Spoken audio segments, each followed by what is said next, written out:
Hell makes me nervous. Hi, You're doing everyone. the whole show, friend. right? You know that, right? Yeah. Hi, everyone. All y'all are friends. Oh, we're live. So, thank you, everyone, for coming. Hello. If everyone wants to go and introduce themselves real quick, and I think we might have more people coming and going. We're just hanging out here, so we're not super formal. Hey crew, Thursday greetings. I'm Braxton. It's good to see you guys. Hey See everybody, you. I'm Stanley. So, Hi all, I'm Ken. Welcome. I'm Aaron. I think Soho might have frozen, so I'm Rachel. Oh, He's there. Right. That was weird. I think I said it like so hail, like kind of low. We didn't hear it, and then you Oh, didn't it move. completely froze. Oh, if my internet goes out, I apologize. I'll try to mute when I'm not talking so you guys don't get the overlap. Oh, no worries. Hi. So I think we're mostly going to be talking about Strange New Worlds, but also it's kind of impossible to talk about Star Trek right now and not talk about Prodigy. So that's a quick thing. So I think we have to address the elephant in the room real quick. I'm sad. The brick car in the room. Yeah, I was going to say the brick car in the room. The Murph in the room. Oh. This has accidentally become my new fidget item because it's like weirdly smooth. Yeah. And so I just like sit there working and I play with I keep this. expecting it to be a suction cup, like I could put it on something. Same. Actually, I need a suction cup one. I need a stress ball version of Murph. Actually, I need Murph back on my TV screen. Is actually what I need. Yeah. Maybe if there was Murph merchandise like a while ago, like plushies and things like that people could buy, there'd be a lot more money in the Paramount coffers. Yeah. Crazy. I mean, you've heard my literal rants about how I didn't understand what they were doing with Prodigy and specifically with marketing.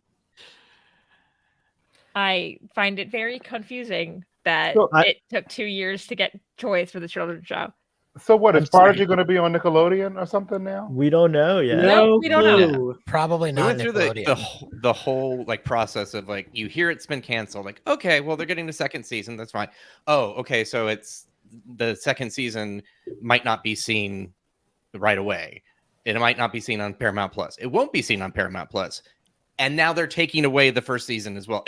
There was just sort of this backwards, like it get worse and worse and worse and worse. And they did it in like 48 hours or 72 hours. It was like 3 days. So one thing, this is all, I was like at a con last weekend. So I was like doing the con stuff and also like learning this information. And I kind of noticed that it was going to go away sooner than we thought because I had downloaded episodes of Prodigy to watch on the airplane. And then I looked and realized they expired on the next day. Oh, yeah. And I was like, no. Hi, Mary. Hey, sorry I'm late. Oh, I had trouble logging in. Oh, I'm sorry. So sorry. I just want to introduce yourself real quick. I'm Mary. I don't know exactly what to say. That's fine. Right now, we're mostly elephant in the room talking about Prodigy because like, our chat was already talking about it. Mm-hmm. Then. Nice to meet you, Mary. Yeah. Yes. Hey guys. Hey Mary. Second join in thing here. So yeah, I'm excited to be here. Thank you. I don't know the rest of you. I know Mary pretty well. Actually, Mary and I met for the first time in person this weekend at the convention I was at. That's cool. Nice. Yeah. What was your experience like? Did you have a great time? Yeah, it was a lot of fun. It wasn't really, we talked about Star Trek. It was more of a board game convention, and I was there with the actual play podcast I'm a part of. Very cool. Yeah. But do we want to start talking about the new episode? I'm down. Yeah, sure. If I start in on the Prodigy and Paramount News, I will just not stop for 20 minutes. So. And we are going to talk about it on Stan's stream later on tonight. Yeah, I'm saving the Salon. It's still called the Salon. But can I just say one more thing? Is like it feels like the best thing we can all do is just keep the momentum going with you know tweeting and using the hashtag and stuff like that. And it's really easy to tweet about Star Trek Prodigy. So just like, tweet something cool. Yeah, they're gonna get sick of me, and that's the point. I'm gonna make a prediction, and it's gonna be a bad prediction because it's not gonna come true, but I'm gonna say it anyway. I think that Paramount Plus is gonna reverse themselves. I would love that. Yes. There's something happening that Aaron said, like, I can't talk about much, but stay tuned. Like, okay. Not for the record, not you, Aaron. Yeah, that's right. Good, Aaron. Yeah. That would solidify my loyalty in the sense Walkie. that I would upgrade to whatever the Showtime thing is or whatever they want me to pay. Just I want to pay them to do remasters of DS9, so I'm down to like give money to. Okay, hilariously, I had just upgraded to the premium account to be able to download episodes. Oh no! On the airplane, so I literally just started paying more. Went from like the $5 to $10, only for it to be like, actually, it's $12. Like 3 days later, and I was like, what is with that timing? We're gonna take some stuff away from you and then charge you more money. Yeah, that's nuts. But I think that somebody somewhere has got to be talking and saying to the higher ups, what you're doing here is really dumb because Paramount Plus launched on Star Trek, and that's your primary audience. I think that they may. It's a bit of a conundrum on timing because their writers are still striking. Their actors may be about to strike. Right? Why are you getting rid of new content you already have in the can? It's already written. That as far as I know, just need to do post-production stuff on. Right. Yep. So, genuinely, I'm genuinely baffled by that in a way that I don't have a theory. I can't explain that. They should go to having 3 hours of content a day, and that's it. Right.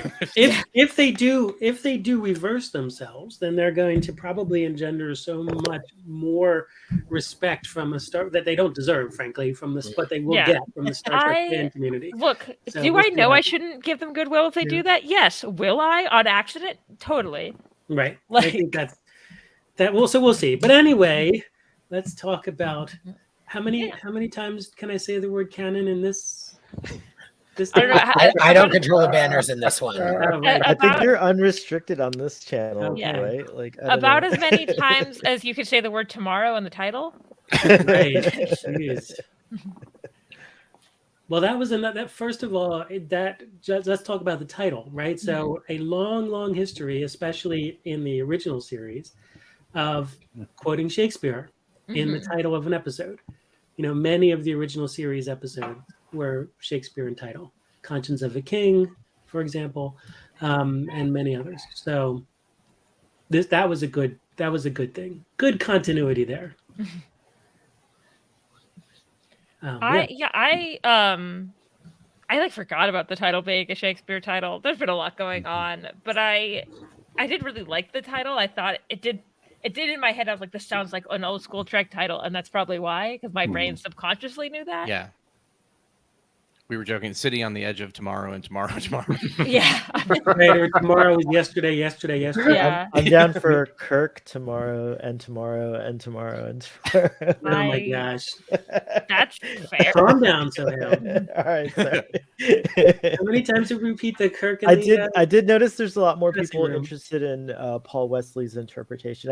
I did not have a chance to watch the Ready Room, but I was pleased to see that more people are like, all right, I'm willing to give this guy a shot. So it looks like he did a pretty good job as Kirk.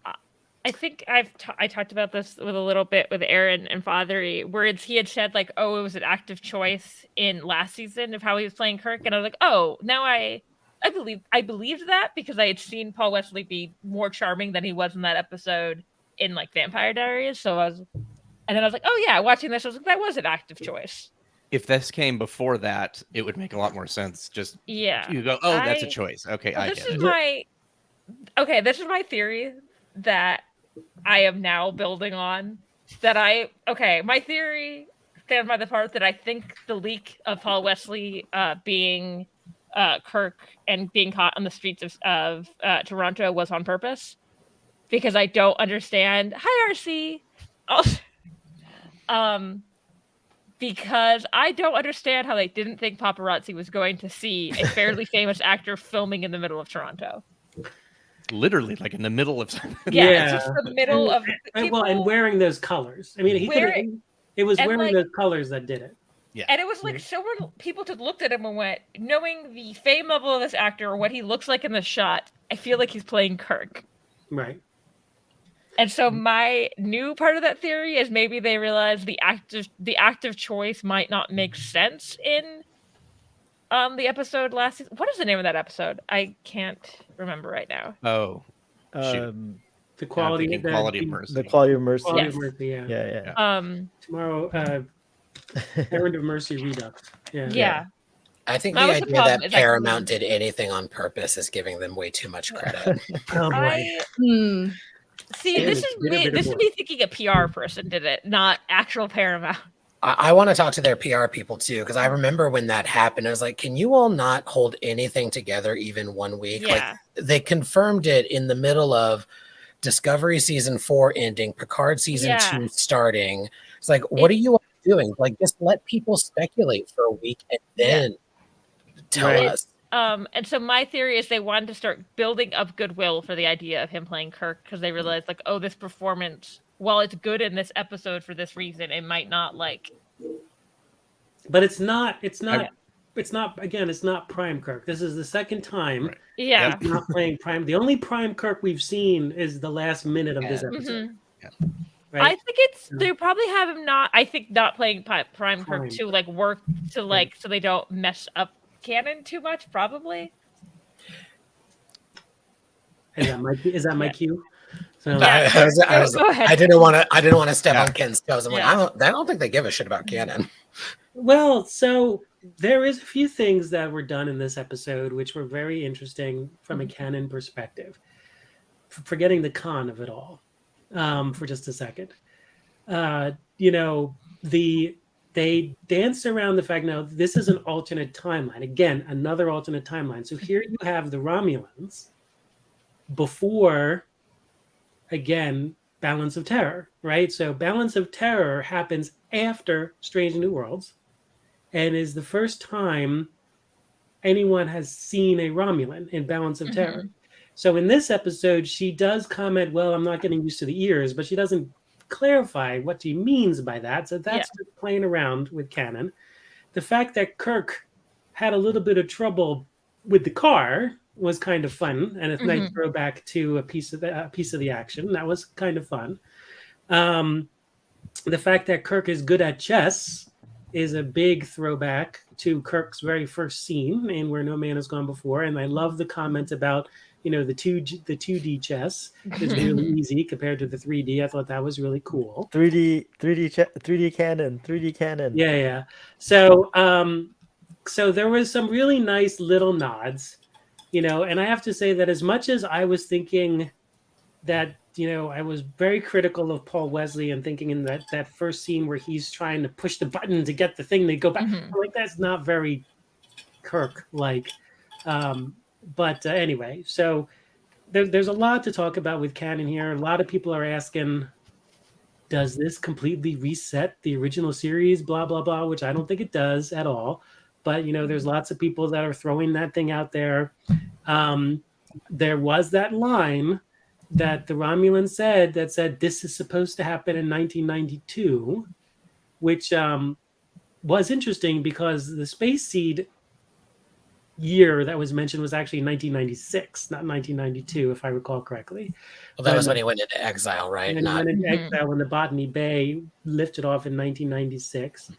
What's interesting is what they seem to be alluding to is that there have been almost like thinking about a Doctor Who concept, that Khan Noonien Singh is not a fixed point in time, but is a fixed element of time. Like, you can't undo Khan Noonien Singh, even though they made a reference to the fact that this was supposed to happen in 1992. They've been stuck here for 30 years. There's a great series of books about Khan Noonien Singh, and I should have meant to look up the author. The Rise and Fall of Khan Noonien Singh, which tells the story of how Gary Seven, who, by the way, probably should have been referenced. They pull other elements of the original series. Where's Gary Seven, right? But Gary Seven in this book, in this series, Greg Cox. Thank you. I knew Fatheree you would have it. Greg Cox wrote the Khan novels, and he talks about how Gary Seven's sort of wibbly wobbly, timey wimeys the whole thing, so that the eugenics wars corrects the eugenics wars reference in Space Seed. So you could argue that what they're trying to say here is you could try to correct it, but Khan will keep resurfacing because Khan is this temporal nexus. Also, I think saw that's that a last really season, good too. way to deal with the fact that like the 90s have happened. And like if we want to go film in modern times now, it's never going to like look like the 90s without spending a lot of money. Right. I also like that all the timey-wimey stuff in this season kind of plays into Captain Pike's time, his time dilemma, if you will. That's the overarching, kind of thing of his character that we're going to experience over the length of the show. But it's not in the same way as last season where that he was dealing more with like, I think kind of like a guilt or something like that with having knowing the future, as it were. And then his other self, that whole timey-wimey thing that was happening.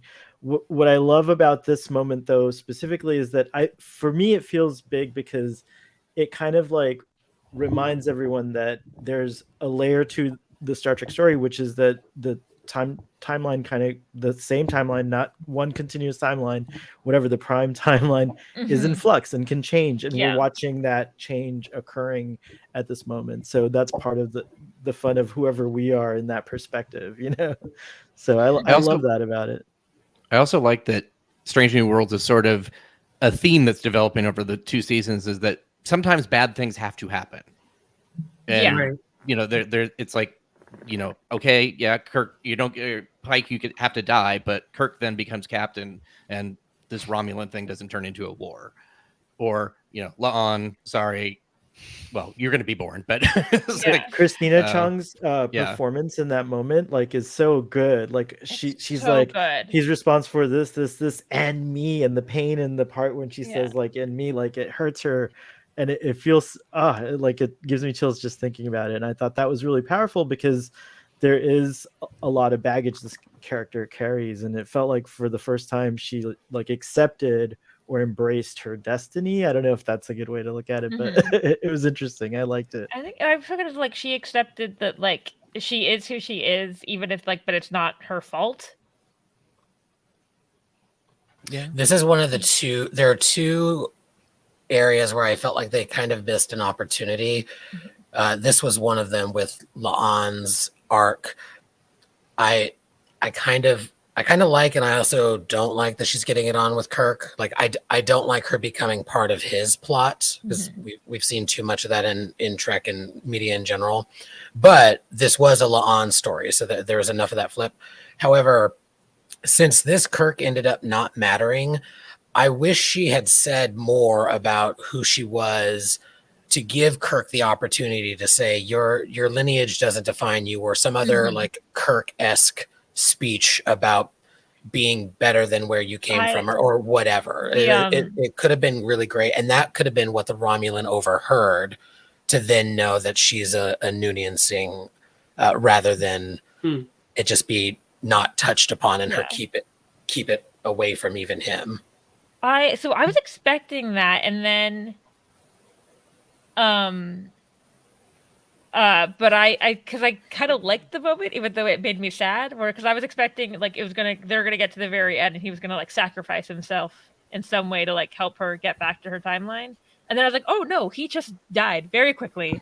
I love the way they did it, because how often do you see "try me" and then they don't? Like, it was a good flip.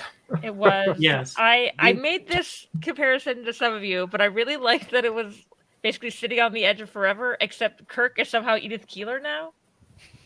And I really liked that flip with everything. You were talking about sorry. Oh, I was going to say the fact that that they didn't go into that trope.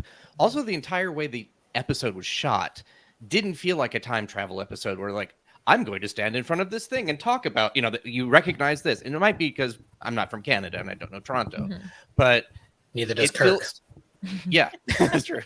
It still feels very like average city normal people walking around as opposed to be fair, that stagey. sign behind them says Ontario. Right. Well, I mean, this Kirk wasn't born on Earth, right? This is not the Kirk that we know, right? I was saying that I think if it was the Kirk we know, I think he'd be know enough about Earth to look up and know where Ontario. Oh yeah, no doubt. Which is what she was expecting. She was surprised that he had never been to Earth. It's also interesting, the United Earthship Enterprise, right? And then thinking about, I almost think that was like a subtle nod back to what they called it in Tomorrow Is Yesterday, which I don't remember it was. Maybe Aaron, you can remember. The United Earth. It wasn't the Federal. It wasn't Starfleet. This is the United Earth Fleet, is what they call it. Yeah, no, that's what they called it here. Oh. But in Tomorrow Was Yesterday, it was Fatheree. You could tell me. What did they call it? Wasn't it Space Force? The Earth? No, it wasn't Space Force. Anyway, no. I know that's what we call it now, but like, I remember this one too. But I thought the word space was in it. I think the word space is in it. We'll have to look it up. But anyway, it's not. It was too early in the first season to call it Starfleet.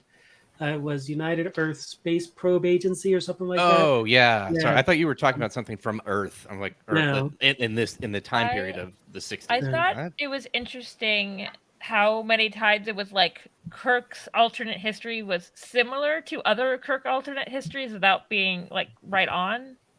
Like he was born on a ship, but it wasn't like it's not exactly like the Kelvin universe. And it kind of fit with the theme of time correcting itself, or trying to at least. He was from Iowa, just a different kind of Iowa. Yeah. For a while, I was wondering if it was in the Confederate timeline that we've seen before in Picard, because it seemed like a similar trajectory. Like they're not friends with anyone, they don't need anyone. So I wondered if logo isn't the same. No, it totally wasn't. But I wonder if this was the history of that timeline. Maybe this is the Kirk and Spock. Before, I mean, it was Picard season 2, episode 3 that did basically this plot. Yeah, right. This and was the better. And then took a lot longer to resolve it. Yeah, I love Picard, but this was more satisfying in a lot of ways. I don't know if Mary wants to comment, because I know Mary's thoughts about Picard. They're not super positive. Oh, and welcome to the newcomer. I don't remember your name, but Mary. Hey. No, I am not a fan of Picard. I have genuinely never disliked a Trek until that one. And seeing the time travel of season 2 was ludicrous. Absolutely ludicrous. This time travel, and I like time travel episodes. I enjoy Trek time travel. Future's End of Voyager, love it.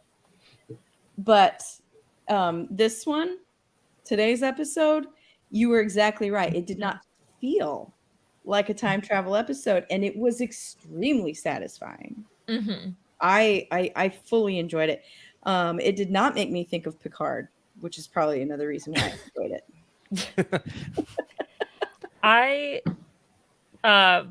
I know, because I think this actually might be my favorite episode of Strange New Worlds yet, and I think mostly because of performances. Because like I said, I enjoyed Paul Wesley a lot more than I did his first time, and I also think him and Christina Chong, that's her name, right? I think their chemistry was great, especially only having like an hour to build it off, and they built it to the right point where it was like, oh, there's a young blossoming love, not like, and not trying to be like, this is the most they've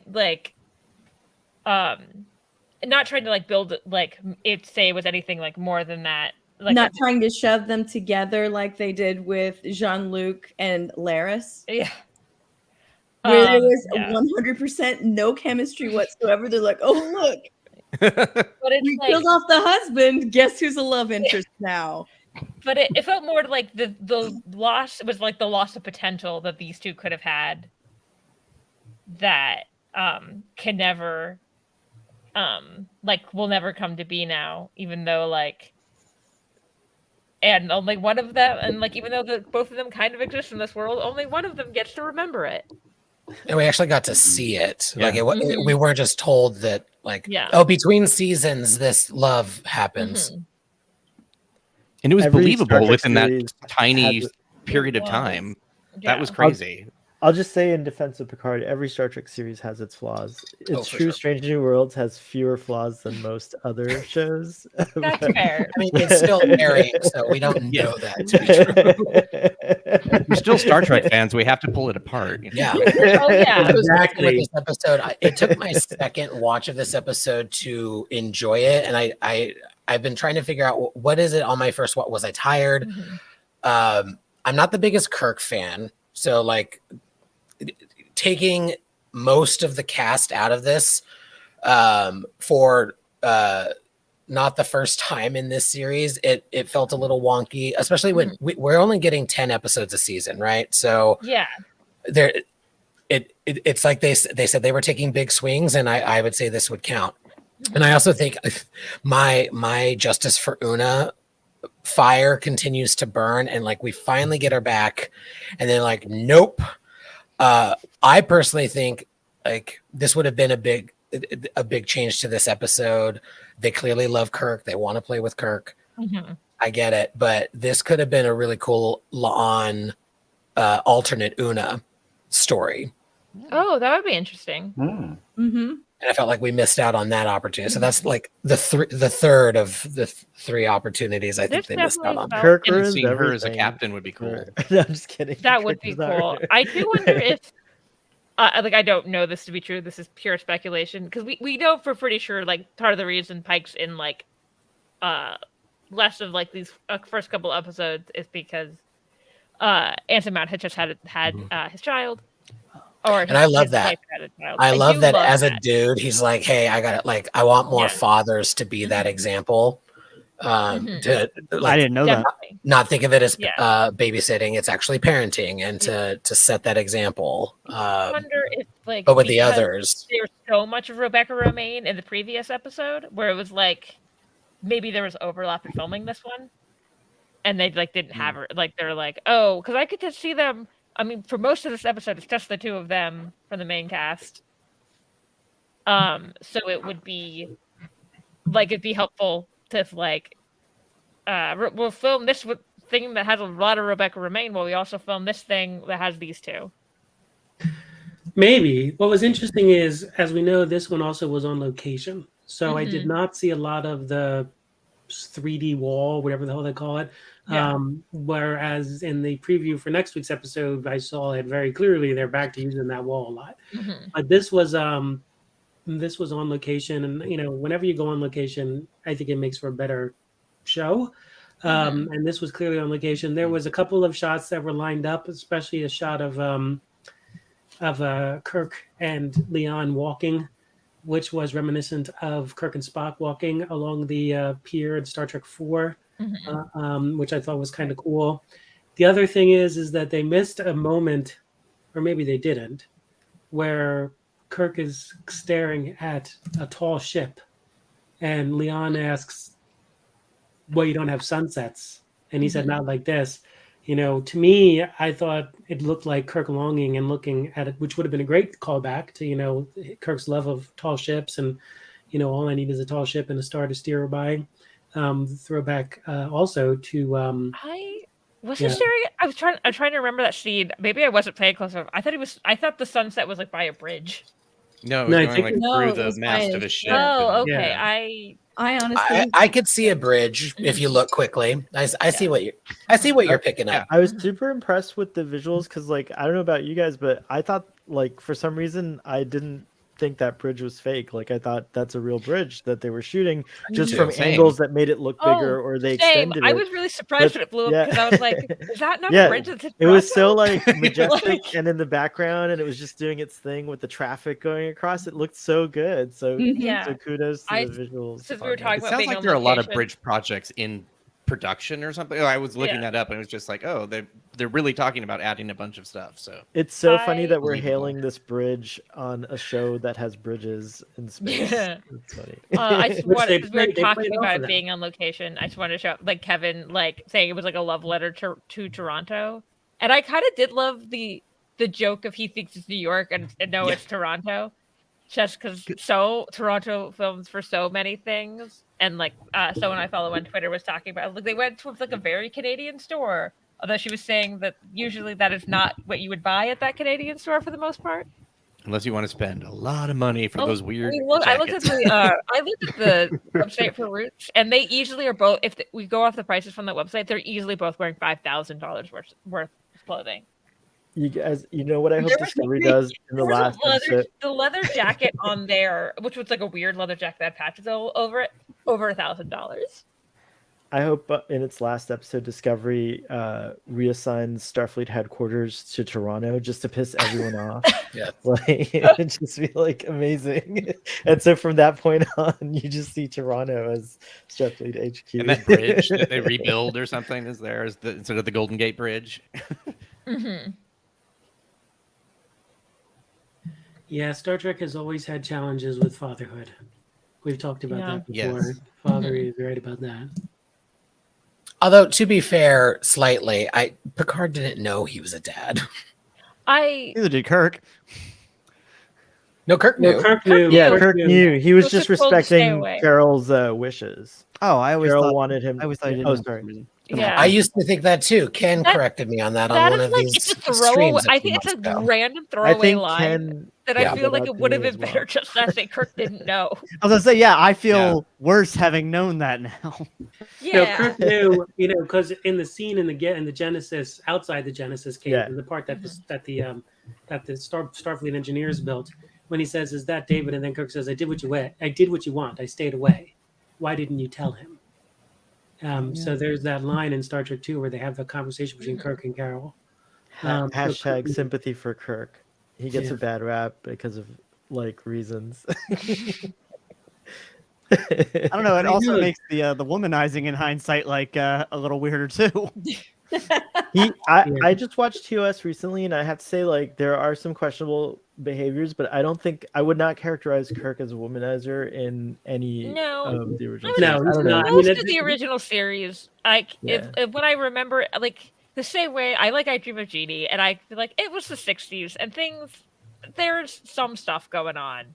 There's what's cringe is like that some of the stuff that the writers made them do, but I feel like the actors kind of saved it a little with some of their awesome performances. I don't know. But There's Kirk a lot is of not, things.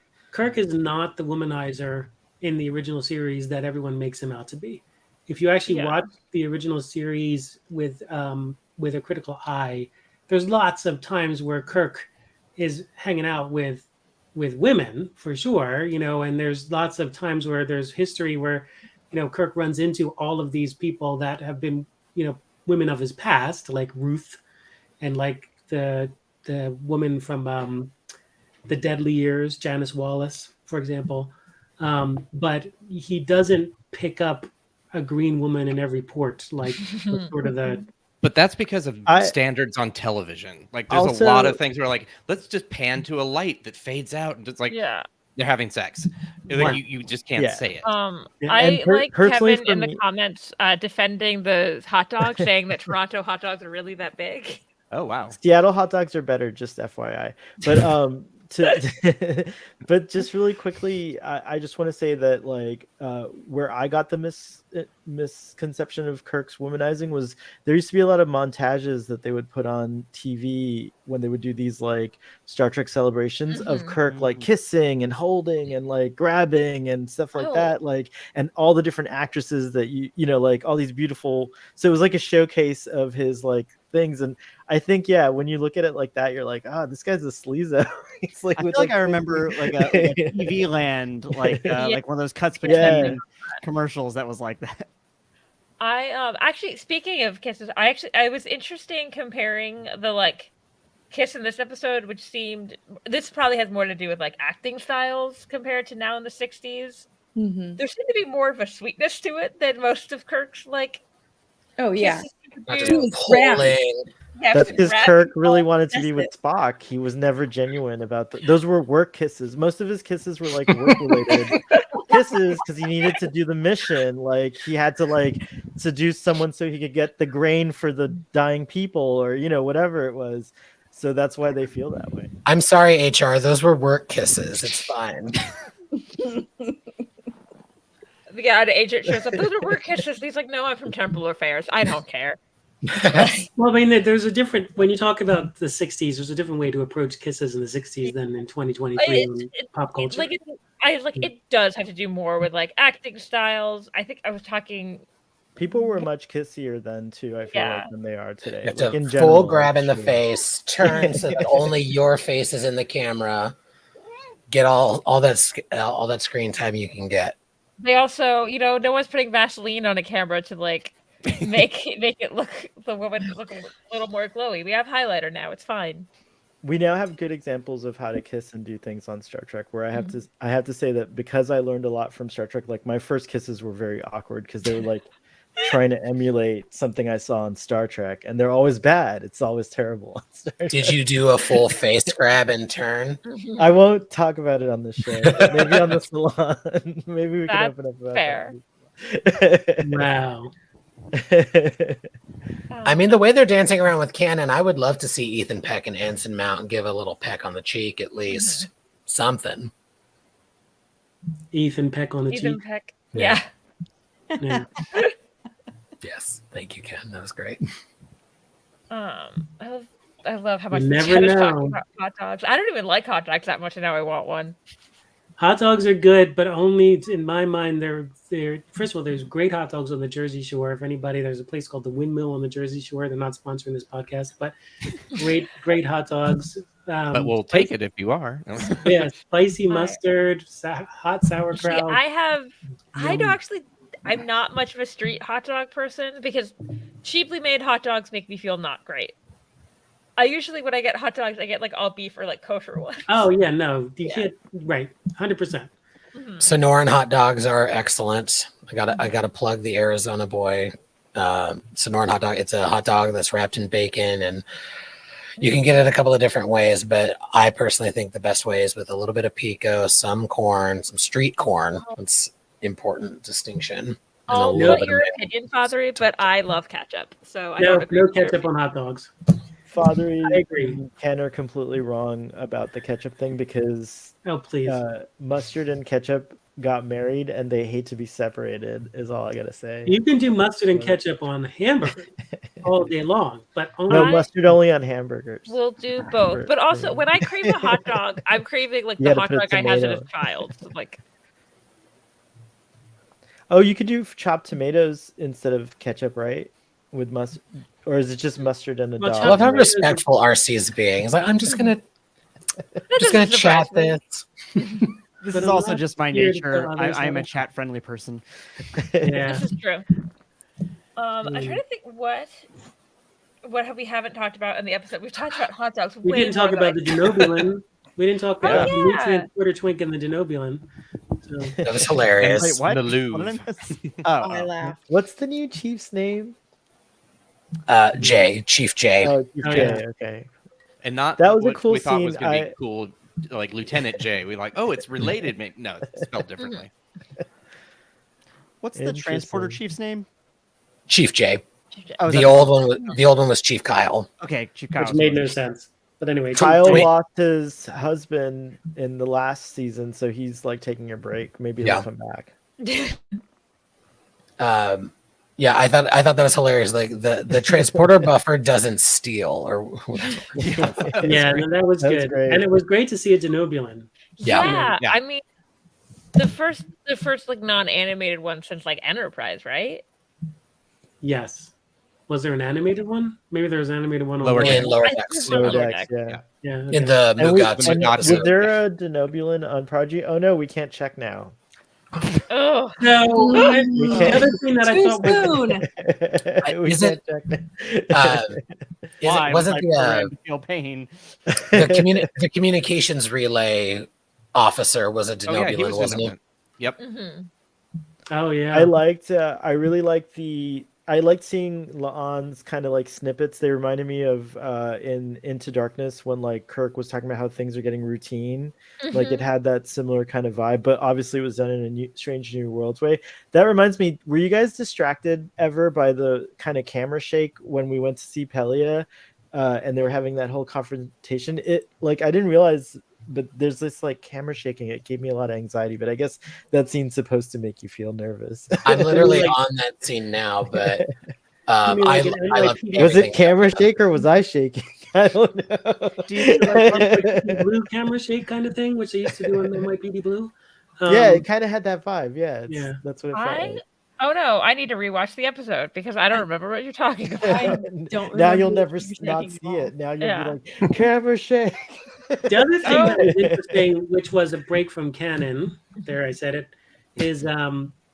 is Kirk being able to do, now this is not, this is interesting because Spock was never able to teach Kirk the neck pinch. They made a running joke about that where Spock says, I have tried, Captain. Can you try to teach me that? So I have tried. And in this universe, in this timeline, he's able to do the neck pinch and, make plomeek soup in the toilet, which I thought was a great line. So that was a good line. I have to say, I thought of Jill in our audience when the plomeek soup in the toilet thing came up. I would assume no, but I would assume like this Kirk is the Kirk from this timeline. Probably knows just a few more battle techniques because he's been at war a lot more than the Kirk that we're used to. Right. There's more urgency to learn it for a prison escape. And you're locked with a Vulcan for 6 months in a Genobulan prison. So I loved everything Pelia in this episode. I loved that La'an nudged her to get into engineering. That like that whole her delivery. Oh my god, I cackled each time I saw it. I rewound it and cackled again. Does this look like an engineer's engineering place? Yeah, everything that I loved her. Like I'm in retail. Like I thought this was times that I've been working in retail and people have asked me things. I've been like, I work here. Yeah, how would I know? Or once someone brought their dog in my job, and I said something like, "Oh, it'd be hard," and they're like, "Oh, I work for like." My dog, like I work from home. I was like, "What about you?" And I was like, "I work here." Like you are in my place of work right now. I think Pelia was the third thing that I thought of that was like, or the big one that I thought was a missed opportunity in this episode to have Pelia bookend it because we had that stuff at the beginning. Then this hilarious scene on the bridge. No, not good enough. Not good enough because here's what I'm saying. Not good enough, damn it! Not good enough. Yeah, so we got this cute moment of La'an saying we'll let it slide, and then we have temporal investigations. Practically no name, but I would have loved for Pelia to come to La'an's quarters at the end of her crying, and then chime in, and then she says, "Where's my watch?" And we made that. Remember, Rachel? We did that. Oh, did you? Yeah, she should have been there.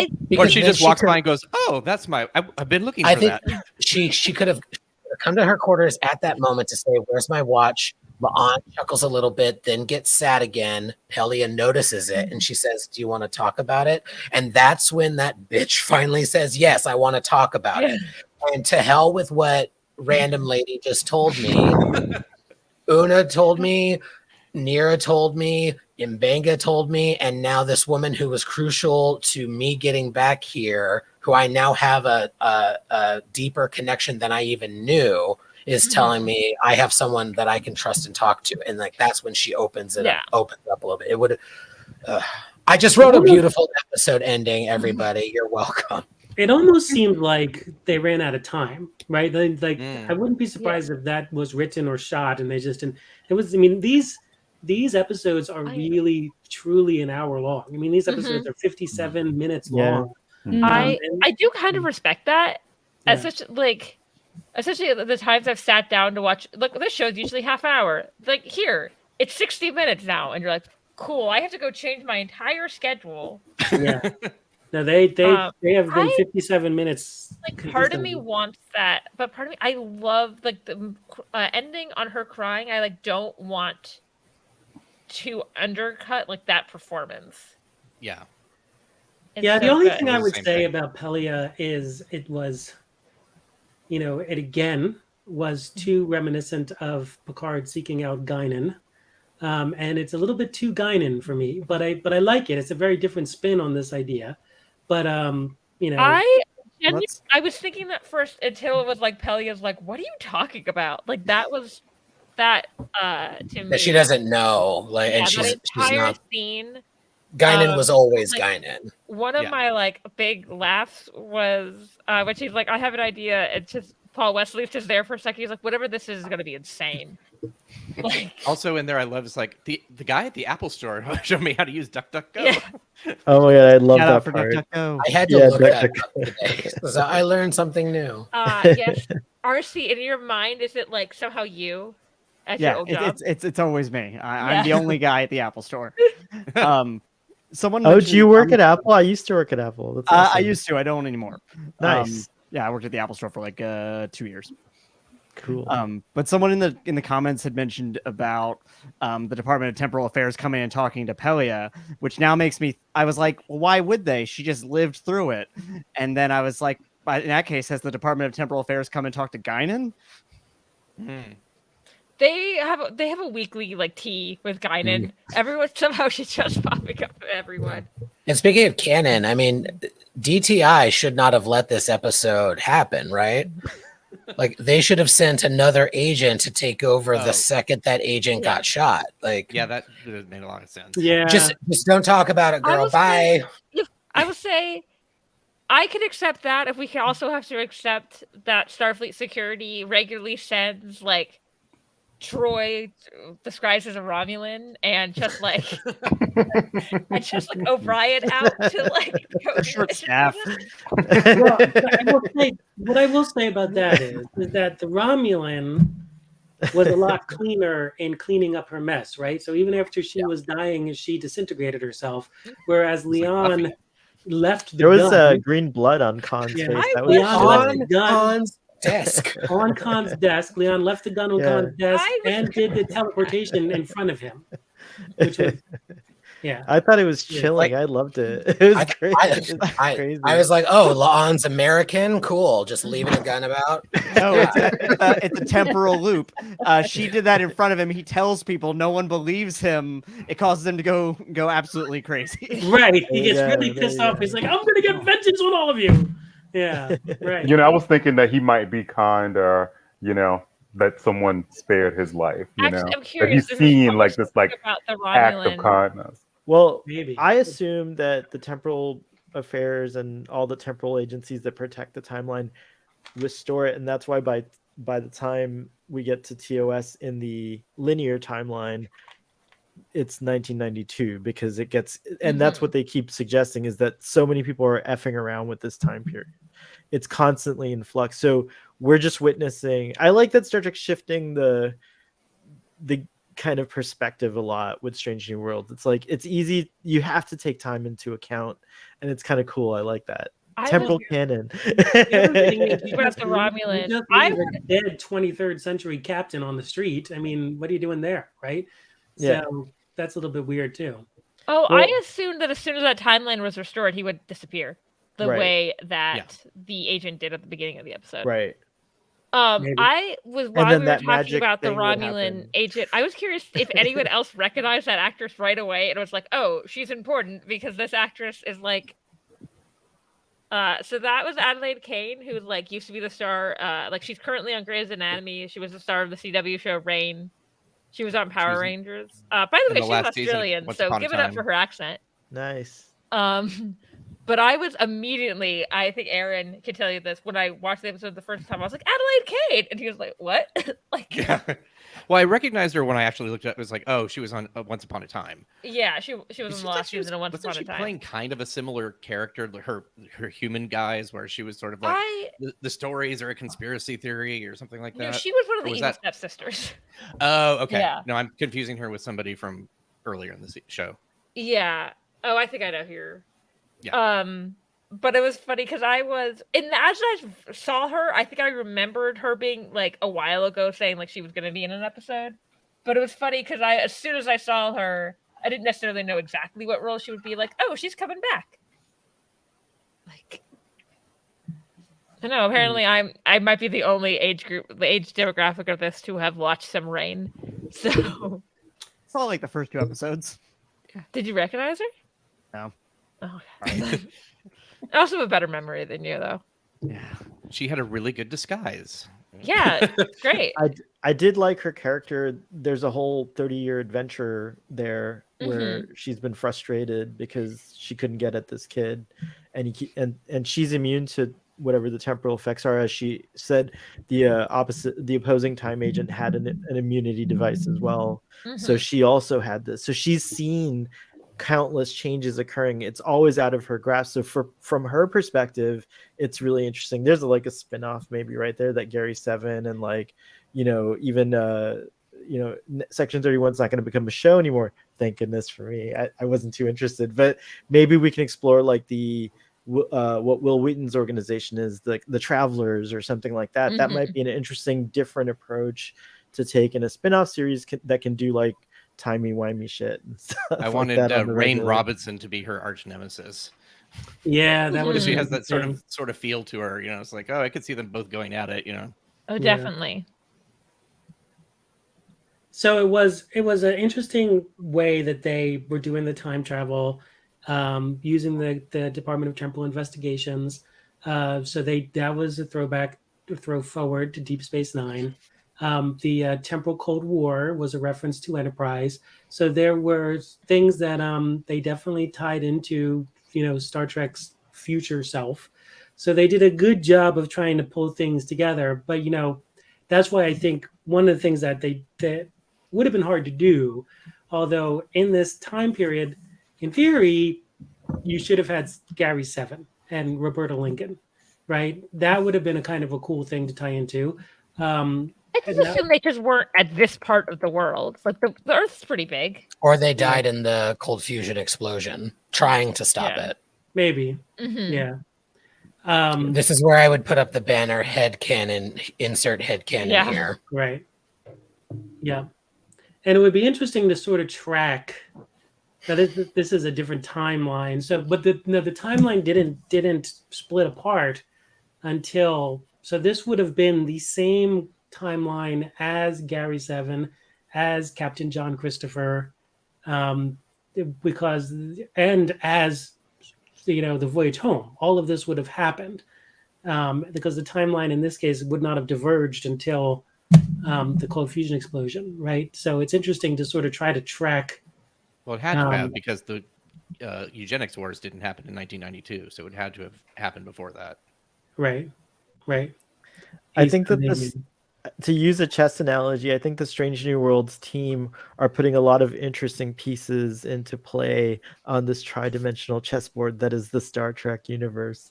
And I'm really excited about how they want to pay these things off and kind of because they're committed, I think, from what I've seen, to tying it all in, to making it all work. Like it's gonna be satisfying. So I kind of have not idiots chess.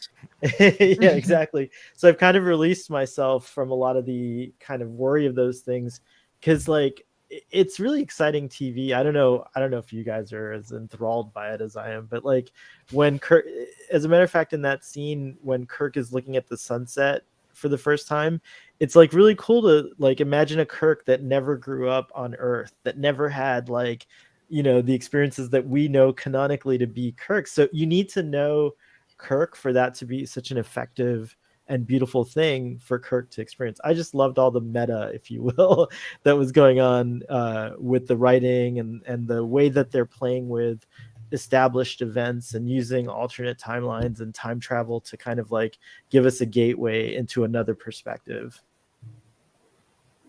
I think because we were talking earlier about like it's unfortunate that Kirk didn't give like some kind of like Kirkian speech, but to a degree it would make sense that a Kirk that did not grow up in a hopeful timeline maybe isn't that guy to make that kind of right. speech. Speaking of Kirk, I thought it was interesting. Like I kind of liked that at first he was it gonna help her? Because he was like, I'm not gonna destroy like my life. And then I liked that the thing that made him, it's like basically it was as soon as he realized that Sam's alive in her timeline, not for long, unfortunately. She doesn't That know he's that. like, that's the thing that like, and I also thought it was really interesting, and it was like definitely a very, to me, very Star Trek thing, that when he's like dying, he says to her, like, say hi to Sam to me. The much more, the thing that you usually see is him saying like, oh, I'll go say hi to Sam while he's dying. So it's interesting to me that like, like Star Trek doesn't come from a necessarily religious place. Oh, fascinating. Yeah. He's not like thinking like, oh, I get to see Sam now because afterlife. He's thinking, oh, you said Sam's alive in your timeline. This is a huge episode for me because I think that, like, you know, I was really worried, even though I love Kirk, I wasn't on that kind of bandwagon of less Kirk is good Kirk. Like, people are saying like there's only one specific time that Kirk and Pike can ever meet, and it has to be like this and stuff like that. And so to me, it's really cool to kind of, you know, broaden my idea of what that event might look like, you know, and so I like that they're playing with it. And Paul Wesley was even better. I liked him in his previous appearances as an alternate Kirk, but I thought he was even better here. I don't need any of the actors to do like a William Shatner kind of impersonation. What Chris Pine did, though, is kind of glorious. It was very brave of him to go there, and he pulled it off. And now that I've seen Chris Pine in so many other things, I think actually he was just being Chris Pine. So maybe he's a lot. I think maybe I should see Chris Pine. I always assumed he was doing an impression because it was so close in my mind to what William Shatner kind of gave as a performance. Yeah, he jokes about it in the bloopers. He's like, "All right, on this one, I'm going to go full shot. Let's go." Yeah, yeah, exactly. There's a couple of moments in this JJ Star Trek films where he definitely purposely emulates Shatner. I mean, he's definitely like, trying to be Kirk. That's not, but I think I always like took the whole thing to be like he's trying to be Kirk with a bit of his own spin, but Chris Pine's spin's a little similar to William Shatner's. Yeah, you know. Well, and Paul Wesley is sort of walking the line between the two to some extent, right? You know, I picked up a little bit of Shatner esque kind of bit with Paul Wesley's behavior, and mostly in just, you know, the vocal intonations. I saw it in a smirk. Yes, there was like there were a couple times where it would just be like, and then you just see like a split second of a smirk, and I was like, oh yeah, definitely. Yeah, and there were definitely times I was just like, Jesus, I was charming. Like, I know, no, I loved him last season, and I was like, oh, I really like this guy. Why is anybody talking bad about him? And I've never seen him in anything before. I had no, you know, exposure. I've seen some Vampire Diaries, so I was familiar with his work. So I watched a lot of CW, so I saw a bit of the first season of Vampire Diaries and Reign. That's why I saw Reign. Yeah, Superman and Lois is the best show I've seen in a long time. I'm so addicted to that show. I've CW is doing some good stuff. It's so good. That show is very, very good, and I can talk to you about it forever. Yeah. So Superman and Lois, I have to catch up. I'm only one season into it.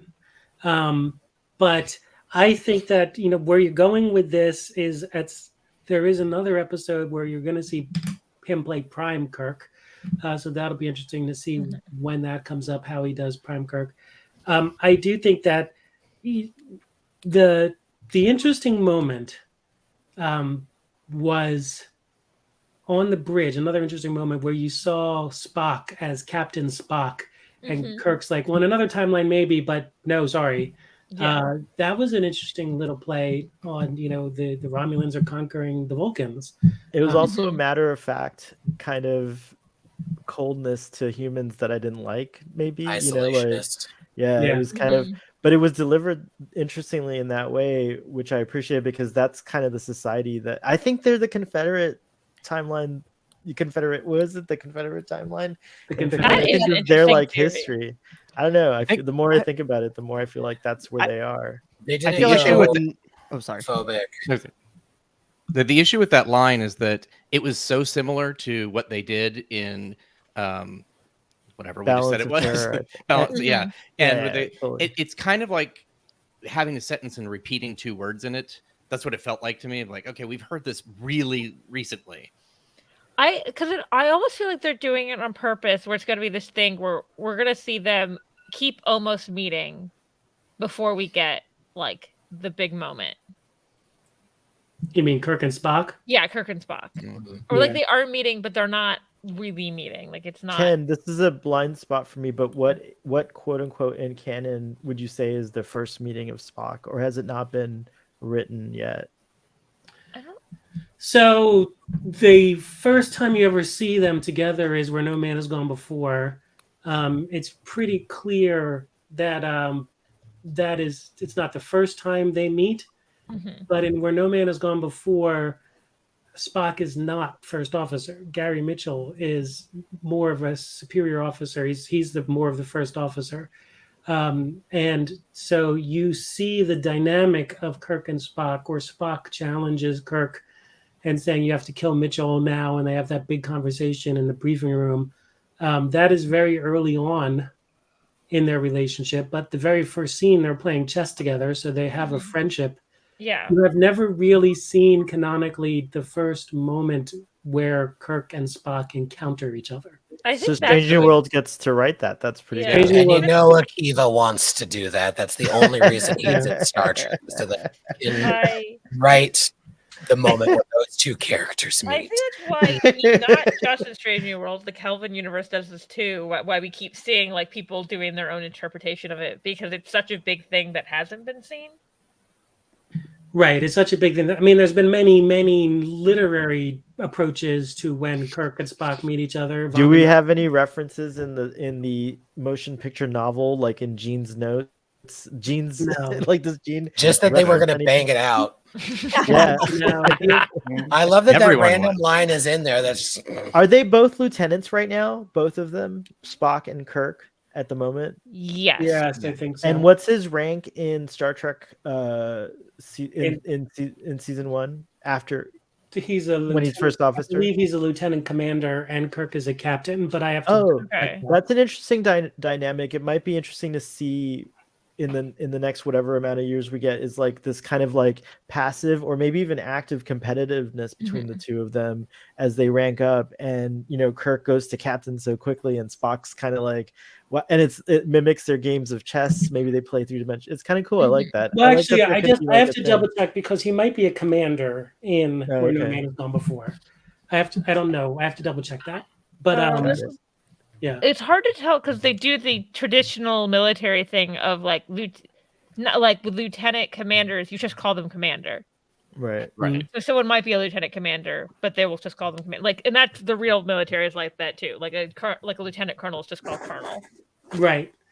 Again, there's been there's been comic books where the Kirk and Spock has met. There was a great book called Enterprise: The First Adventure by Vonda McIntyre, which explores how they first met. All these characters came together for the first time, but nothing canonically on screen. I was thinking someone who is completely missing, and if you think about who they're playing with here, they have not touched on Sulu at all. They have not touched on Chekhov at all. And most importantly, 2 others. They did touch on Scotty briefly in theory with his voice in Quality of Mercy. You heard at least a Scottish engineer. But there's been no reference at all to Leonard McCoy. And you would think that Leonard McCoy, being an older character, it's interesting that there's been nothing with Leonard McCoy. So they should do that on the episode where we get Dax guest starring on Strange New Worlds, like the current Dax, whoever it is. I don't mind us not seeing all of those, because like that makes the universe incredibly small. Yeah, incredibly small. Yes, that's I will say it makes so that would be M&A Dax. How old is Chekhov supposed to be at this time? Yeah, Chekhov is too young. I agree. 7. I definitely agree. Chekhov's too young, but there is reference or hint at a history between Kirk and McCoy that's actually older and deeper than Kirk and Spock. So who knows? I too would like to see M&A Dax. I don't know why the gymnast would be on Enterprise, but like Maybe that's how we get McCoy as well. It's like there's some I can totally think of a gymnast million reasons tournament why you need a on the gymnast ship. on Enterprise. They're using it as transport. Exactly. If I think like if they say something like they went to the academy, to me that makes the world less small. If they run into Leonard McCoy at Starfleet headquarters, Right, and I sent a tweet out earlier today to say stop screwing around with the original series, and here I am talking about, hey, we haven't seen these folks from the original series. Oh, look at you! Look at you, Ken. But I mean, Stop it's screwing true. around with the original series, Ken. Yeah. Sorry, I'm just teasing. Although, Archie, I do like your idea. Just cash Carl Orbit again. Just do it. Yes. There's no one to stop you. They should get Jack to talk to him on the set of The Boys. Right. I was going to say Jack and actually correct. The budget is what would stop it. Yeah. I want Ian Somerhalder to appear on Stranger Worlds. Maybe he could play Dr. McCoy. The older brother. Oh yeah. Sorry, he's not young. He's too young still. He's nowhere near like the age difference. That's true. That's a good point. I'm a little worried. Gary Mitchell. He could play Gary Mitchell, is what I'm hearing. Yeah, a lot of people say. That's not a bad idea. The more I think about it, I don't think. I mean, I know like we've kind of talked a bit about this, about it being the Confederacy from the Picard timeline, and I just keep thinking about the interaction between him and alternate Spock, and I just feel like it's very isolationist, but it's not like, because the Confederacy is like very actively like hunting the rest of the galaxy. Yeah, and they're the best. That's true. They wouldn't be out there like making their home in space. They'd be like taking over space. Yeah, right. You know, it's just like, but just like nobody would think to call them for backup against the wrong ones. And I guess, also like Picard corrects it, so that's actually a pruned timeline. Right. So it couldn't be. True. Yeah. So just like this one's been pruned away. And Right. We're really starting. Like someone made this joke earlier, but it's like we're really starting to sound like we're watching Loki. Yep. It's true. Yeah, Ms. Minutes won't let Khan die. Ms. Minutes and Badgie together. Yeah. Who is the he who remains of the Trek universe? Oh my gosh, it's Brent Spiner. Stand by my statement about Robert Picardo earlier, though. That's future, true. future soon. We have some 32nd century soon. We haven't met yet. Played by, of course, Brent Spiner. I also love that Kirk mispronounced "sing" to "soon," and I thought that was a nice little thing. Yeah, I really want him to say sabotage, but I don't think he's going to do it. I think he's going to say sabotage. He should say sabotage. That's what they all should say. Oh, it's interesting. I really think that Paul. I have no idea where Paul Wesley is from. With Paul Wesley being like, obviously this isn't Canada. With like William Shatner being Canadian. Oh yeah. Glenn Gould is also Canadian, and he's my hero, my personal hero. He's dead, but yes. What do you think is next for La'an's like story arc? Paul Wesley was raised in New Jersey. Close. Well, I can only speculate long term. I think she's going to be part of like. I think Strange New Worlds is going to end somewhat tragically in the sense that whenever it decides it finished, they decide they finish or it gets canceled. Now we don't know when anymore. Paramount fucks it over. Yeah, exactly. We have no guarantees. I feel like the Gosh. Prodigy thing has shook me a little bit because I feel like everyone's like, oh, it's fine, don't pay attention, the house isn't burning. But anyways, provided we get like a few more years of Strange New Worlds or a few more seasons, I would love to see her character kind of have like a noble kind of end, because she's such an interesting character and she does bear a lot of weight when you think about who she is in the Star Trek universe and in relation to Khan. And now we've seen I think the hint of Khan we got was pretty chilling and menacing. Like, even though it was like he was seeing definitely him as a kid, absolutely. as a kid, yeah, it felt scary.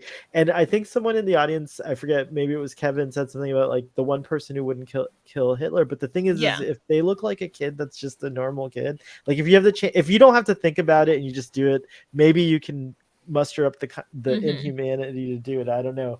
But if you actually have to interact with like a child, like before they turn into this monster later on, your hope sets in and you're like, maybe it'll be different if I leave this gun here on the table. Does it make you the monster? I don't know, like whatever. I don't think La'an thought about that, and I think that DTI cleaned all that up, so I'm not even really concerned about that. But did they though? No, they. I didn't see. in DTI the doing linear any work in timeline of this Star Trek. episode. In the linear timeline of Star Trek, we actually I saw know them letting canonically everybody else do their job. that they Again, fixed it, but they then got it goes. Yeah, they're it goes. probably. I was gonna yeah, say go ahead. my theory is that they're now a part of Starfleet security, which also Right. never did their job. Oh, that would yeah. be also neat is for La'an to join like, a larger group, like whatever, get promoted maybe to like a larger group or something like that. Now, there is something that I'm kind of like confused about. Maybe you guys can help because it's been a while since I've seen Space Seed, like maybe a year or so or two, but I have a bad memory. But what's the deal with La'an and Kirk meeting and then Kirk later seeing her relative? Do we just assume he's like, oh, I dated like your relative, but he doesn't say anything? Like, is that? Well, I know he hasn't done it. I know he hasn't done another- it in. yeah. I know he hasn't done it in the Prime timeline. It's a pruned off timeline, but Yeah. it's a possibility that the show might go there It's because not a name you would forget. They've They've also met at and he least invited met her now, for so, like drinks. when he Yeah, meets Khan exactly, later, yeah. it's like I talked to. Well, like, they're gonna have drinks, I think, at some point. Yeah. 'Cause Well, he's well, like, yeah, buy me a he's- drink at the local. Okay, so my theory is thingy. that she might avoid having the drinks because it's too painful, and to him, Oh, I It's- thought that would just be something like you say, because like Starfleet's huge. Like the chances of you being in the same. yeah, starbase that also are, true. like, That yeah, also like a thing you Yeah. say to true. each other. It was heartbreaking to realize that that Prime timeline Captain Kirk has no clue Yeah. about this whole adventure that they went on together. I think I made a comment about like a Taylor Swift Yeah. like line earlier, but the line is please don't ever become a stranger whose laugh I can recognize anywhere. And that's what it felt like to me, where she was just like, he has no idea who I am. Yeah. And I'm like, that's sad. I'm gonna make a video out of it. I had an It's like idea when- while watching. Oh, sorry. No, I said it's when Peter Parker lost his memory. It's like kind of a little bit of that, Nobody knows who he is. Yeah. While watching the episode, because of her fight or sparring with Umbega, I was thinking like, oh, it would be interesting because she's kind of maybe because of her lineage thought of herself as a weapon, like that's why she's in security. That what if long term she considers like a move into medicine, like something on a more or like some kind of more peaceful, in terms of a career choice. Not that you can't stay in security and still be peaceful. It's just They may never even meet like in the Prime timeline. They may just be. It might be an interesting thing because like she was serving on the same ship as Kirk in on the Farragut in the Mercy. Oh. Right. Remember? Yeah. So like maybe remember that might that. be an interesting way to develop those two characters and like this kind of like thing is that there's a reason why Kirk never remembers La'an or dating her, and Spock.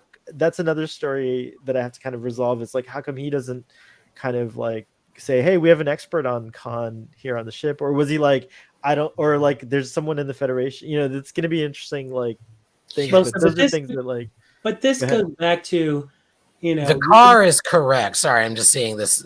Like, oh, sorry. What's that? I'm seeing this comment. The car is correct. Like, why in Space Seed would Kirk be like, listen, I used to bang it out with your great great great granddaughter, so you don't try to take over my ship. Yeah. But didn't He Kirk might have not know the like name that, but at he all? might have been like, hey, I know your relatives. They're good people. Like, I don't know. It's like, In a or second, since Spock I might watched have that. known. Spock and Yeah, Uhura would have known, and Spock and Uhura Yeah. played big parts in Space Seed.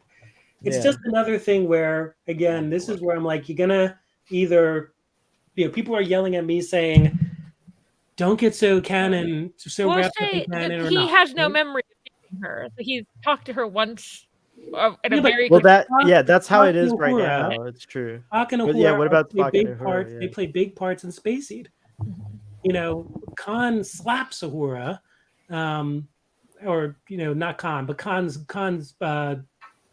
person slaps Uhura, and Uhura is there plays a big part in that episode, and Spock They certainly might does. even. This is just my headcanon now. They might even be doing it where they're like worried what he'd do if he finds out he has relatives. They're like, let's not mention him so he doesn't like go look for her.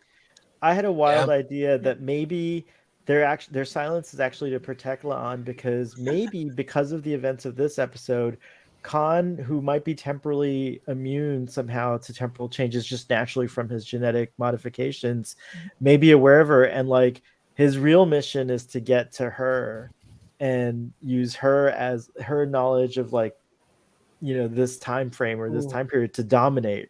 But so maybe they protect her. I don't know. That could be a wild. But I mean, if you thing. attempt to rewrite in your headcanon Space Seed, I'm just saying they have the opportunity to write in Right. something that explains her maybe. existence. But I which mean, could if be you really cool. if you screw around with Space Seed, and especially if you screw around with Star Trek II: The Wrath of Khan, you know, it's just that's too I much. feel like at some point, though, I feel like canon doesn't matter as much as making a good story. Like it's 60 years, you can't keep everything, everything. Yes, you can. I completely agree that canon should not interfere with making a good story. But like I have said, this is supposed to be strange new worlds. You have an entire universe of stories to create. You know, so if you're gonna go and step on the original series, why are you gonna go step on the original series? Why not do new stuff?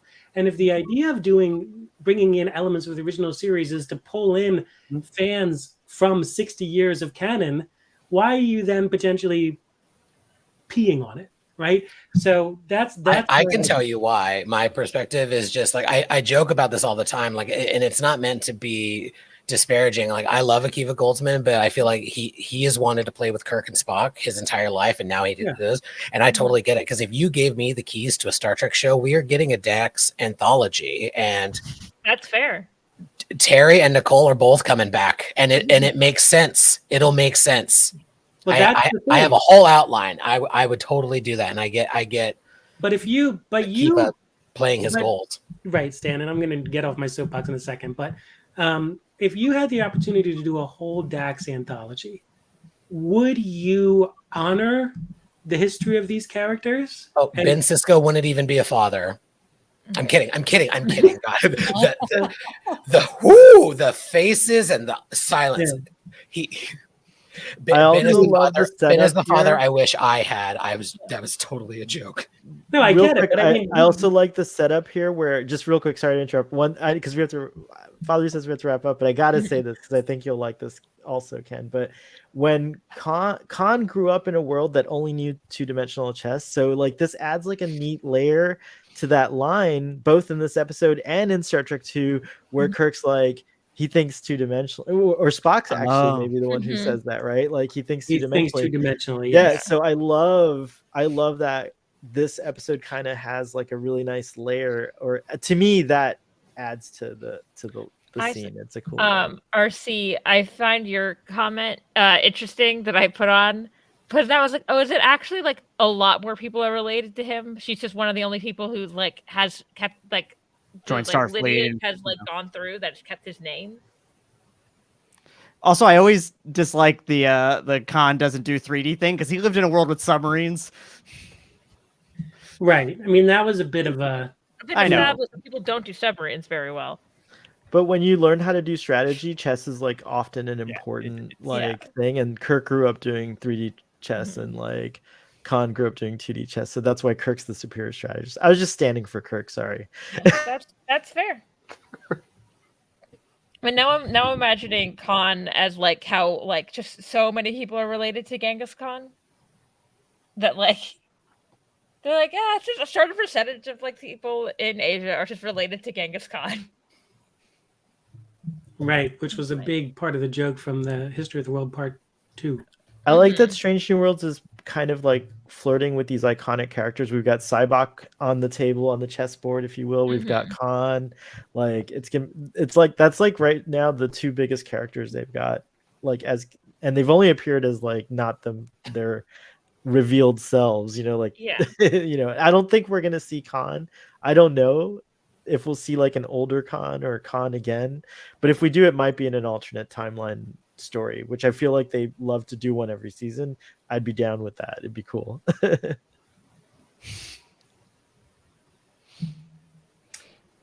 All right, so do we want to do ratings? Who wants to start? I'll start. I'll give it I'll give it a 10 out of 10. This is my favorite episode of Strange New Worlds, Rachel. I think I agree with you. I was telling Starfleet Boy last season that Lon was my favorite character. And so this episode, like, I just like ate it up. About 30 minutes in, I was like, oh, like they're really saving money this episode. Like, all this is just like shot in Canada. Like, there's very little like CG or sets or anything. And then like the episode like really started to pick up for me. I think that uh, Christina Chong is such a beautiful actress, and she and her portrayal of La'an is just really great. Like, I like how like La'an is like rarely having fun. I always think that her hair is beautiful. Like, I love her two little braids. The kissing scene. Like, I was like, ooh, I bet it must hurt to like dress as La'an, because like the hair and the braids look so tight, like on the side. So that was something I was thinking about. But I love that Christina Chong got to show that she got to show so much range. She was like the La'an we knew, and then she got comfortable with this dude, and she was like falling in love with this dude. Like, I was seeing her like walking down the street, and like she was smiling. I was like, ooh, that doesn't seem like La'an. I was like, ooh, like she must like. And then like, yeah, and then at the end, like when she just like had to see him, like she just like called him on that pad, and like she didn't even know what to say, and she just like figured something out, but like she just like had to see him again.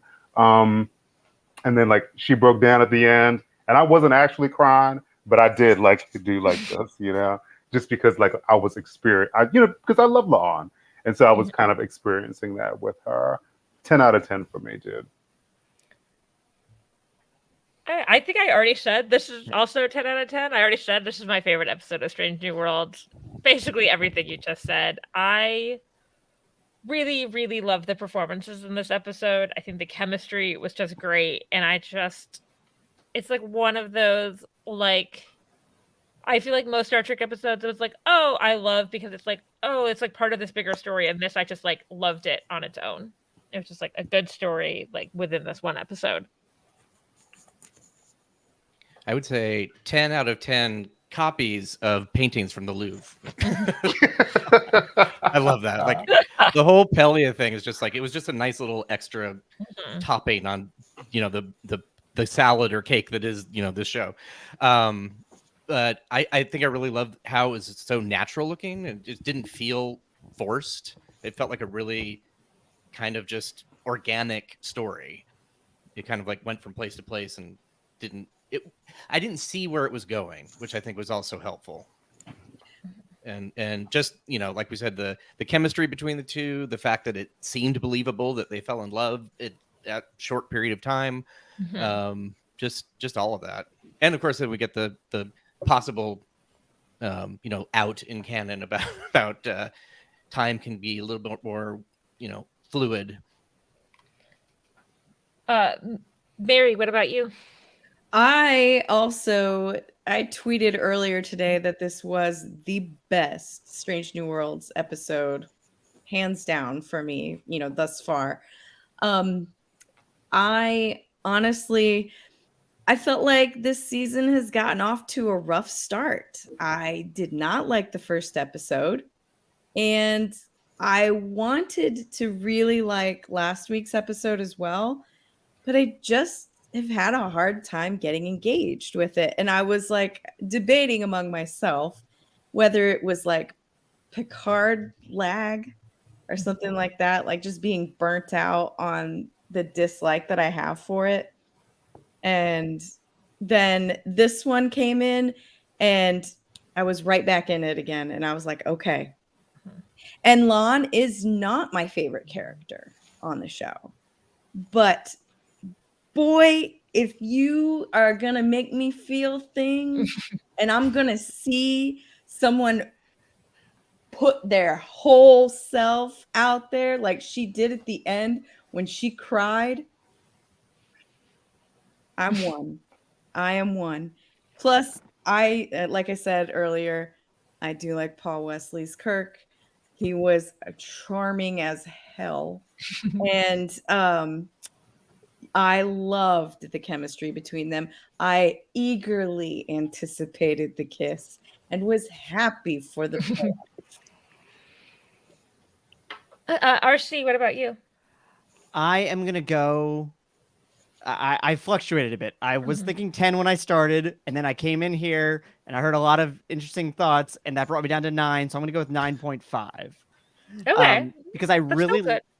really love the episode, but the main thing that I've been thinking over now is they could have resolved Laan's like problems without having to dip into like using another legacy character separate from the main cast.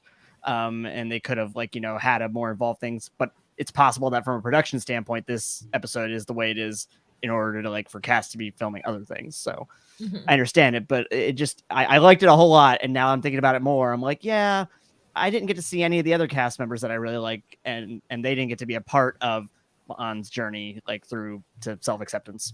That's fair. I think that episodes like this make me wish Strange New Worlds had longer seasons. Yes. Ken, what about you? I'm going to give it a 6.5 out of 10, which is probably not a surprise to anybody. I think that, when you think about the title of the show, Strange and New and Worlds, and when you think about the broader title of the show, Star and Trek, there wasn't a lot of starring and there wasn't a lot of trekking in these in this. But I think that everyone knows that I'm a TOS canon kind of guy, and this sort of struck me in a couple of unusual ways. While I think that Leon's character was able to carry the show, and I thought that they did a lot of interesting things, it's time to, be on the Enterprise and be with these characters. This is the third time out of 3 episodes where you have had a truncated cast doing stuff, and I understand the reasons with Anson Mount, but I don't understand the reasons with Una and stuff like that. So so 6.5 or 7 out of 10 for me. And Stanley, I think you're the last one, right? Or Sohel, have you gone? I don't think I gave a rating, but I can go quick now. I was like, both of you still should go. That's Dan, do you want to take us out with the last word? Sure. Awesome. Then I'll just say this is a 10 out of 10, easy peasy lemon squeezy for this this Star Trek lover. I really appreciate how last week and this week were both kind of Star Trek episodes that had for me personally huge implications in how I look at Star Trek. I always love when an episode of Star Trek can just kind of update me and my way of looking at Star Trek. And I feel like Strange New Worlds, Discovery's done that a couple times as well. Even Lower Decks, just the existence of Lower Decks has got me to look at Star Trek a little bit differently. I think it's something that a lot of people have trouble with is when I think Star Trek, ever since TOS, has always been reverential of TOS and kind of always focused indirectly on TOS. It's very interesting. I think that's something fans want, but also something that is just by the nature of the show. And this is the most TOS-y era we've ever been in Star Trek. And I think Discovery set this new question into play about why does everything look like this and then look like that later, and especially when they threw the Enterprise out with the slanted pylons, and you're like, wait, but in the cage she had the other configuration, so what happened, what was the story? So I really enjoyed this episode because just like last week's episode showed that Strange New Worlds was just as committed to shining that mirror on society when it needs to be. I feel like this episode was really committed to the canon studiers, the people who love to talk about the implications of time travel and its effects on the timeline and the established events. So these 2 episodes to me feel very powerful together for different reasons. So yeah, that's my little 2 cents. Thanks. And Stan, why don't you take us out? I should have probably gone first because I'm going to be a little bit of a downer, just a little bit. I'm going to give it an 8. I did thoroughly enjoy this episode. I thought it was done exceptionally well. My rating is more about it just not being what I wanted. Like I don't want Kirk in Strange New Worlds. We have Kirk in the original and in the movies. We have Kirk at home. We have Kirk at home. Yeah. And the Kirk at home is, yes, acted by a transphobe asshole, but I can separate the character from William Shatner. But so La'an is fantastic. Christina Chong acted her ass off. I love seeing her arc and her soften just a little bit. I do kind of want her to have a happy ending or something. Like she already has such a tragic backstory, just making it worse. It's kind of a bummer for me.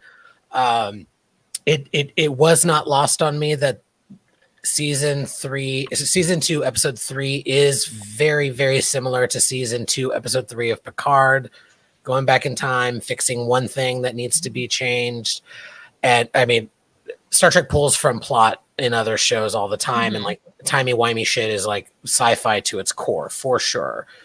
But yeah, that just like I think there were, like I said earlier, there were some missed opportunities with La'an and other characters, more with Pelia. Like but what we got was done exceptionally well. I do.